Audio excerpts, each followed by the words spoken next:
Hello aspirants, welcome to Tej academy. ನಾನು ನಿಮ್ಮ R K sir. ಇವತ್ತು ಈ ವಿಡಿಯೋದಲ್ಲಿ ನಾನು ನಿಮಗೆ ಈ CUET 2026 ಈ CUET ಎಕ್ಸಾಮ್ಸ್ ಕೂಡ ಆಗಿದೆ, ನಿಮಗೆ ರಿಸಲ್ಟ್ ಕೂಡ ಬಂದಿದೆ. ಈಗ ಅಡ್ಮಿಷನ್ ಪ್ರಾಸೆಸ್ಸು, ಕೌನ್ಸಿಲಿಂಗ್ ಎಲ್ಲ ಯಾವ ರೀತಿ ಇರುತ್ತೋ ಅನ್ನೋ ಗೈಡೆನ್ಸನ್ನು ಕೊಡಲಿಕ್ಕೆ ನಾನು ಇವತ್ತು ಈ ವಿಡಿಯೋ ಮೂಲಕ ಬರ್ತಾ ಇದ್ದೇನೆ.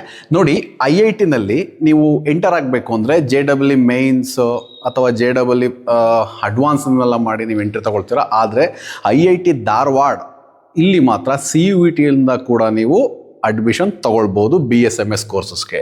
ಸೊ ಇವತ್ತಿನ ನಾನು ಈ ವಿಡಿಯೋದಲ್ಲಿ IIT ಧಾರವಾಡ ಬಗ್ಗೆ ನಾನು ಡಿಸ್ಕಷನ್ ಮಾಡ್ತಾ ಇದ್ದೇನೆ. ಸೊ ನೋಡಿ, ಈ IIT ಧಾರವಾಡ ಇಲ್ಲಿ ಯಾವ್ಯಾವೆಲ್ಲ ಕೋರ್ಸಸ್ನ ಆಫರ್ ಮಾಡ್ತಾ ಇದ್ದಾರೆ, ಅಡ್ಮಿಷನ್ ಪ್ರಾಸೆಸ್ ಯಾವ ರೀತಿ ಇರುತ್ತೆ, ಮತ್ತು ಎಲಿಜಿಬಿಲಿಟಿ ಕ್ರೈಟೀರಿಯಾ ಹೇಗಿದೆ, ಸೀಟ್ ಮ್ಯಾಟ್ರಿಕ್ಸ್ ಮತ್ತು ಫೀಸ್ ಸ್ಟ್ರಕ್ಚರ್ ಏನಿದೆ ಈ IITನಲ್ಲಿ, ಮತ್ತು ಅಪ್ಲಿಕೇಶನ್ ಪ್ರಾಸೆಸ್ ಯಾವ ರೀತಿ ಇದೆ, ಎಲ್ಲವನ್ನು ಕೂಡ ನಾನು ಡೀಟೇಲ್ ಆಗಿ ನಾನು ನಿಮಗೆ ಹೇಳ್ಕೊಡ್ತಾ ಹೋಗ್ತೀನಿ. ಸೊ ಈ ನಮ್ಮ ತೇಜ್ ಅಕಾಡೆಮಿಗೆ ಸಬ್ಸ್ಕ್ರೈಬ್ ಆಗಬೇಕು ಅಂದರೆ ಯಾವುದಾದ್ರೂ ಡೌಟ್ಸ್ಗಳಿದ್ದರೆ ನಿಮಗೆ ಈ ನಂಬರ್ಗೆ ಕಾಂಟ್ಯಾಕ್ಟ್ ಮಾಡ್ಬೋದು. ಯಾಕೆ ನಾವು IITನಲ್ಲೇ ನಾವು ಪ್ರಿಫರ್ ಮಾಡಬೇಕು ಅಂದರೆ ಅಲ್ಲಿ ಇರ್ತಕ್ಕಂಥ ಪ್ರೆಸ್ಟೀಜಿಯಸ್ IIT ಸ್ಟೇಟಸ್, ಅಲ್ಲಿ ಸಿಗ್ತಕ್ಕಂಥ ಒಂದು ಕ್ವಾಲಿಟಿ ಎಜುಕೇಷನ್ ಮತ್ತು ಎಕ್ಸಲೆಂಟ್ ಪ್ಲೇಸ್ಮೆಂಟ್ ಮತ್ತು ವರ್ಲ್ಡ್ ಕ್ಲಾಸ್ ಇನ್ಫ್ರಾಸ್ಟ್ರಕ್ಚರ್. ಸೊ ಹೀಗಾಗಿ ಅದರಲ್ಲೂ ಕೂಡ ನಮ್ಮ ಕರ್ನಾಟಕದಲ್ಲಿ ಇರ್ತಕ್ಕಂಥ ಏಕೈಕ IIT ಅದು ನಮ್ಮ IIT ಧಾರವಾಡ. ಬನ್ನಿ ನೋಡ್ತಾ ಹೋಗೋಣ ಏನೆಲ್ಲ ಕೋರ್ಸಸ್ ಆಫರ್ ಮಾಡ್ತಾ ಇದ್ದಾರೆ ಅಂತ ಹೇಳಿ.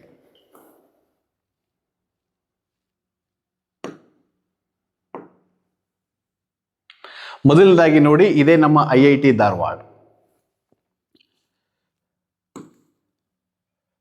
ಸೊ ಈ CUET ಕೌನ್ಸಿಲಿಂಗ್ಗೆ ಸಂಬಂಧಪಟ್ಟಂತೆ ಏನು ಇನ್ಫಾರ್ಮೇಷನ್ ಬೇಕು ಅಂದ್ರೆ, ಅಥವಾ ಬೇರೆ ಬೇರೆ ಕಾಲೇಜಸ್ಗಳ ಬಗ್ಗೆ, ಬೇರೆ IITಸ್ಗಳ ಬಗ್ಗೆ ಎಕ್ಸ್ಟ್ರಾ ಇನ್ಫಾರ್ಮೇಷನ್ ನಿಮಗೆ ಬೇಕು, ಅಥವಾ ಕೌನ್ಸಿಲಿಂಗ್ ಪ್ರಾಸೆಸ್ಸಲ್ಲಿ ನಾವು ನಿಮಗೆ ಹೆಲ್ಪ್ ಮಾಡಬೇಕು ಅಂತ ಹೇಳಿದರೆ, ಎಲ್ಲರೂ ಕೂಡ ನೀವು ಈ ಒಂದು QR ಕೋಡನ್ನು ಸ್ಕ್ಯಾನ್ ಮಾಡೋದ್ರ ಮುಖಾಂತರ ನಮ್ಮ ವಾಟ್ಸಪ್ ಗ್ರೂಪ್ಗೆ ಜಾಯ್ನ್ ಆಗ್ಬೋದು. ಅಥವಾ ಇನ್ನೂ ನಿಮಗೆ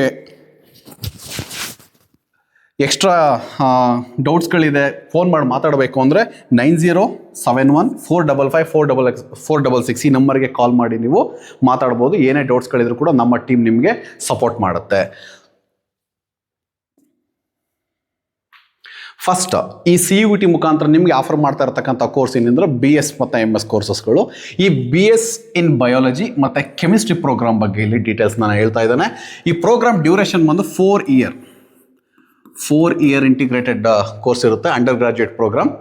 ಸೊ ನೆಕ್ಸ್ಟ್ ಮೇಜರ್ ಅಡ್ಮಿಷನ್ ಯಾವ ರೀತಿ ಇದೆ ಅಂತ ಹೇಳಿದ್ರೆ, ನೋಡಿ, ಈ IITಗಳಿಗೆ ಹೋಗಬೇಕು ಅಂದರೆ JEE ಮೇನ್ಸ್ ಅಡ್ವಾನ್ಸಿಂದ ಹೋಗ್ತಾರೆ. ಆದರೆ only IIT in India giving admission through CUET ಅಥವಾ IIT Dharwad, remember it. So ಅದರಲ್ಲೂ ಕೂಡ ಕರ್ನಾಟಕದಲ್ಲಿ ಇರ್ತಕ್ಕಂಥವ್ರಿಗೆ ಸಿಗ್ತಕ್ಕಂಥ ಒಂದು ಬೆಟರ್ ಆಪರ್ಚುನಿಟಿ. ಸೊ CUETಯಿಂದ ಮಾತ್ರ ಈ ಒಂದು ಕೋರ್ಸಸ್ಗೆ ನಿಮಗೆ ಅಡ್ಮಿಷನ್ ಕೊಡ್ತಾರೆ. ಮೇಜರ್ ಚಾಯ್ಸಸ್ ಏನಿದೆ ಅಂತ ಹೇಳಿದ್ರೆ, ಒಂದು ಬಯಾಲಜಿ ಇದೆ, ಮತ್ತೊಂದು ಕೆಮಿಸ್ಟ್ರಿ ಇದೆ.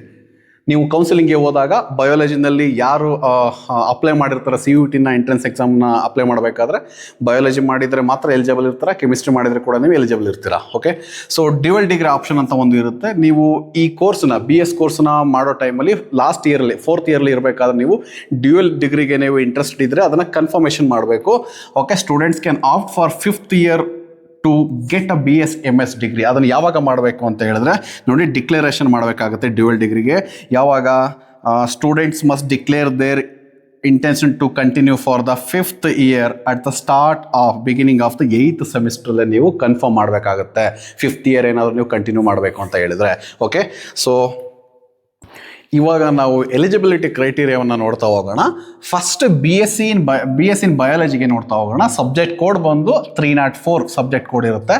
ಸೊ ಇಲ್ಲಿ CUET ಸಬ್ಜೆಕ್ಟಲ್ಲಿ ಬಯಾಲಜಿ, ಬಯೋಟೆಕ್ನಾಲಜಿ ಮತ್ತು ಬಯೋಕೆಮಿಸ್ಟ್ರಿ ಇರುತ್ತೆ ನಿಮಗೆ.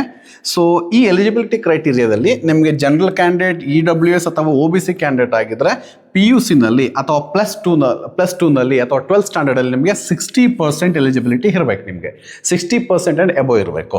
ಅದ ನಂತರ SC ST ಮತ್ತು PWD ಕ್ಯಾಂಡಿಡೇಟ್ಗೆ 55% ಆ್ಯಂಡ್ ಎಬೋ ಇರಬೇಕಾಗ್ತದೆ. That is the eligibility criteria. So required subject ಏನು, BS ಇನ್ ಬಯಾಲಜಿನ ಮಾಡಬೇಕಾದ್ರೆ ನೀವು 12th ಸ್ಟ್ಯಾಂಡರ್ಡಲ್ಲಿ ಅಥವಾ PUCನಲ್ಲಿ ಅಥವಾ +2ನಲ್ಲಿ PCMBನ ಸ್ಟಡಿ ಮಾಡಿರಬೇಕು. ಈ PCMBನಲ್ಲಿ 4 ಸಬ್ಜೆಕ್ಟು 100% ಇರಬೇಕು. ಇದರಲ್ಲಿ ಬಯಾಲಜಿನಲ್ಲಿ ಎಷ್ಟು ಮಾರ್ಕ್ಸ್ ಬಂದಿರುತ್ತೆ, ಹೈಯೆಸ್ಟ್ ಮಾರ್ಕ್ಸ್ ಬಂದಿರುತ್ತಲ್ಲ ಬಯಾಲಜಿನ, ಅದ್ರ ಮೇಲೆ ನಿಮ್ಮ ರ್ಯಾಂಕು ಡಿಸೈಡ್ ಆಗುತ್ತೆ ಮತ್ತು ಸೀಟು ಕನ್ಫರ್ಮ್ ಆಗುತ್ತೆ.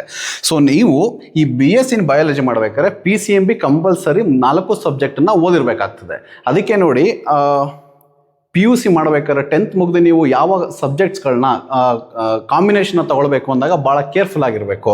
ನೀವು ಇನ್ ಕೇಸ್ ಕೆಲವರು PCBನ ತೊಗೊಂಡಿರ್ತಾರೆ, ಕೆಲವರು PCMC ತಗೊಂಡಿರ್ತಾರೆ, ಆವಾಗ ಈ ಥರ ಒಂದು ಸಮಸ್ಯೆಗಳು ಆಗ್ತವೆ. ನೀವು ನಾರ್ಮಲಾಗಿ PCMBನ ತಗೊಂಡ್ಬಿಟ್ಟಿದ್ರೆ ಎಲ್ಲ ಕೋರ್ಸಸ್ಗಳಿಗೂ ಅಪ್ಲೈ ಮಾಡ್ಬೋದು, ಎಲ್ಲ ಒಂದು ಡಿಗ್ರಿಗಳು ಕೂಡ ನೀವು ಎಲಿಜಿಬಲ್ ಆಗ್ತೀರಾ. ಸೊ BS in ಬಯಾಲಜಿ ಮಾಡಬೇಕಂದ್ರೆ PCMB 4 ಸ್ಟಡಿ ಮಾಡಿರಬೇಕು, ಅದರಲ್ಲಿ ಬಯಾಲಜಿ ಜಾಸ್ತಿ ಮಾರ್ಕ್ಸ್ ಬಂದಿರೋ ನಿಮಗೆ ಬೆಟರ್ ಆಗಿ ಸೀಟ್ ಸಿಗುತ್ತೆ. ಓಕೆ, ಸೊ ಈ ಸೆಲೆಕ್ಷನ್ ಬೇಸಿಸ್ ಯಾವ ರೀತಿ ಇರುತ್ತೆ, CUETನಲ್ಲಿ ಏನು ರಿಸಲ್ಟ್ ಬಂದಿರುತ್ತೆ ಆ ಮಾರ್ಕ್ಸ್ನ ಆಧಾರದ ಮೇಲೆ ಎಲಿಜಿಬಿಲಿಟಿ ಕ್ರೈಟೀರಿಯಾವನ್ನು ನೋಡಿ ಅವರು ನಿಮಗೆ ಈ ಒಂದು BS in ಬಯಾಲಜಿ ಕೋರ್ಸ್ಗೆ ನಿಮಗೆ ಎಂಟ್ರಿ ಕೊಡ್ತಾರೆ. ಓಕೆ, ಅಡ್ಮಿಷನ್ ಸಿಗುತ್ತೆ. ನೆಕ್ಸ್ಟು BS in ಕೆಮಿಸ್ಟ್ರಿ, ಇದನ್ನು ಮಾಡಬೇಕಾ ಸಬ್ಜೆಕ್ಟ್ ಕೋಡ್ ಬಂದು ನಮಗೆ 306 ಇದೆ CUETನಲ್ಲಿ ಸಬ್ಜೆಕ್ಟ್ ಕೋಡು. ಮತ್ತು ಇಲ್ಲಿ ನೀವು BS in ಕೆಮಿಸ್ಟ್ರಿಯನ್ನು ಮಾಡ್ಬೋದಾಗಿದೆ. ಸೊ ಸೇಮ್ ಆಗಲೇ ಹೇಳ್ದಂಗೆ 12th ಮತ್ತು PUCನಲ್ಲಿ ನೀವೇನು ಮಾಡಬೇಕು, EWS, OBC ಮತ್ತು ಜನರಲ್ ಕ್ಯಾಂಡಿಡೇಟ್ಗಳು 60% ಆ್ಯಂಡ್ ಎಬೋ ಇರಬೇಕಾಗ್ತದೆ.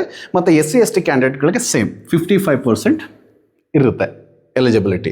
ಅದಾದ ನಂತರ ರಿಕ್ವೈರ್ಡ್ ಸಬ್ಜೆಕ್ಟ್ ಏನು ನಿಮ್ಮ ಒಂದು PUCನಲ್ಲಿ ಅಥವಾ +2ನಲ್ಲಿ PCM ಅಥವಾ PCMB ಓದಿದ್ರೆ ಏನಾಫ್ ಇರುತ್ತೆ. ಸೊ ಇದರಲ್ಲಿ ಕೆಮಿಸ್ಟ್ರಿ ಜಾಸ್ತಿ ಬಂದಿದ್ರೆ ನಿಮಗೆ ಇಲ್ಲಿ BS in ಕೆಮಿಸ್ಟ್ರಿ ಮಾಡೋದಕ್ಕೆ ಅವಕಾಶ ಆಗ್ತದೆ. ಸೊ ಇನ್ ಕೇಸ್ ಕೆಲವ್ರು ಏನು ಮಾಡಿರ್ತೀರಾ, ಬಯಾಲಜಿಗೂ ಅಪ್ಲೈ ಮಾಡಿರ್ತೀರಾ, ಕೆಮಿಸ್ಟ್ರಿಗೂ ಅಪ್ಲೈ ಮಾಡಿರ್ತೀರಾ. ಸೊ ಎರಡರಲ್ಲೂ ಒಳ್ಳೆ ಮಾರ್ಕ್ಸ್ ಬಂದಿದೆ ಅಂತಂದಾಗ ನೀವು ಯಾವುದನ್ನಾದ್ರೂ ಒಂದು ಆಯ್ಕೆ ಮಾಡ್ಕೊಳ್ಬೇಕಾಗ್ತದೆ. ಸೊ ಬಯಾಲಜಿ ಬರಬೇಕು ಅಂದರೆ PCMB ಎಲಿಜಿಬಿಲಿಟಿ ಇರಬೇಕು, ಅದ್ರಲ್ಲಿ ಬಯಾಲಜಿ ಹೈಯೆಸ್ಟ್ ಮಾರ್ಕ್ಸ್ ಬಂದಿರಬೇಕು. BS in ಕೆಮಿಸ್ಟ್ರಿ ಆಯ್ಕೆ ಮಾಡ್ಕೊಳ್ಬೇಕು ಅಂದರೆ PCMನ ನೀವು ಸ್ಟಡಿ ಮಾಡಿರಬೇಕಾಗುತ್ತೆ ಅಥವಾ PCMBನ ಮಾಡಿರಬೇಕಾಗುತ್ತೆ. ಸೊ ಅದ್ರಲ್ಲಿ ಕೆಮಿಸ್ಟ್ರಿಯಲ್ಲಿ ಹೈಯೆಸ್ಟ್ ಮಾರ್ಕ್ಸ್ ಇರಬೇಕಾಗ್ತದೆ.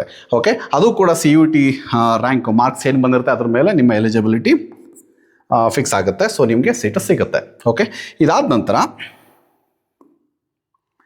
ನೆಕ್ಸ್ಟ್ ಈ ಕೌನ್ಸಿಲಿಂಗ್ ಪ್ರಾಸೆಸ್ ಯಾವ ರೀತಿ ಆಗುತ್ತೆ ಅಂತ ನಾನು ನಿಮಗೆ ಹೇಳ್ತಾ ಹೋಗ್ತೇನೆ ನೋಡಿ. So first online application launching already June 23 ನಿಮಗೆ ಇದನ್ನು ಲಾಂಚ್ ಮಾಡಿದ್ದಾರೆ ಆನ್ಲೈನ್ ಅಪ್ಲಿಕೇಶನ್ನ. ಇನ್ನೂ ಯಾರೆಲ್ಲ ವೆಯ್ಟ್ ಮಾಡ್ತಾ ಇದ್ದೀರಾ, ದಯವಿಟ್ಟು ಹೋಗಿ ನೀವು ಆ ಒಂದು ವೆಬ್ಸೈಟಲ್ಲಿ ಆನ್ಲೈನ್ ಅಪ್ಲಿಕೇಶನ್ನ ನೀವು ನೋಡಬೇಕಾಗ್ತದೆ. ಫಿನಿಶಿಂಗ್ ಡೇಟ್ ಬಂದು July 12 ಇದೆ. ಓಕೆ, ಸೊ July 12 ನಿಮಗೆ ಲಾಸ್ಟ್ ಇದೆ. ಸೊ ನೆಕ್ಸ್ಟು ಅದರಲ್ಲೇ ಫಸ್ಟ್ ಲಿಸ್ಟ್ನ ಬಿಟ್ಟು offer acceptance window for selected candidates, ಯಾರೆಲ್ಲ ಶಾರ್ಟ್ ಲಿಸ್ಟ್ ಆಗಿರ್ತೀರಾ ಅವ್ರಿಗೆ ನಿಮಗೆ ಅಡ್ಮಿಷನ್ಗೆ ಆಫರ್ ಅಕ್ಸೆಪ್ಟೆನ್ಸ್ನ ನಿಮಗೆ 16th July 2026 ಇಂದ 21st July 2026ವರೆಗೆ ಟೈಮ್ ಇರುತ್ತೆ ನಿಮಗೆ. ಅದಾದ ನಂತರ ವೇಕೆಂಟ್ ಸೀಟ್ಗಳಿಗೆ ವೆಯ್ಟ್ ಲಿಸ್ಟ್ ಅಂತ ಇರುತ್ತೆ. Okay, offer acceptance window for wait list candidates ಅವರಿಗೆ 23rd July ಇಂದ 27th July ಇರುತ್ತೆ ನಿಮಗೆ. ತದನಂತರ arrival to the campus and original document verification, ಈ ಒಂದು ವೆರಿಫಿಕೇಷನ್ ಪ್ರೋಸೆಸ್ ನಿಮಗೆ July 27th ಇಂದ July 28th, ಒಂದು 2 ಡೇಸಲ್ಲಿ ಅದು ಆಗ್ತದೆ ನಿಮಗೆ. ನೆಕ್ಸ್ಟು ಜನರಲ್ ಓರಿಯೆಂಟೇಷನ್ ನಿಮಗೆ 29th July ಇಂದ August 2nd ನಡೆಯುತ್ತೆ. ನೆಕ್ಸ್ಟ್ ನಿಮಗೆ instructions begin from August 3rd ಇಂದ ಶುರು ಆಗುತ್ತೆ.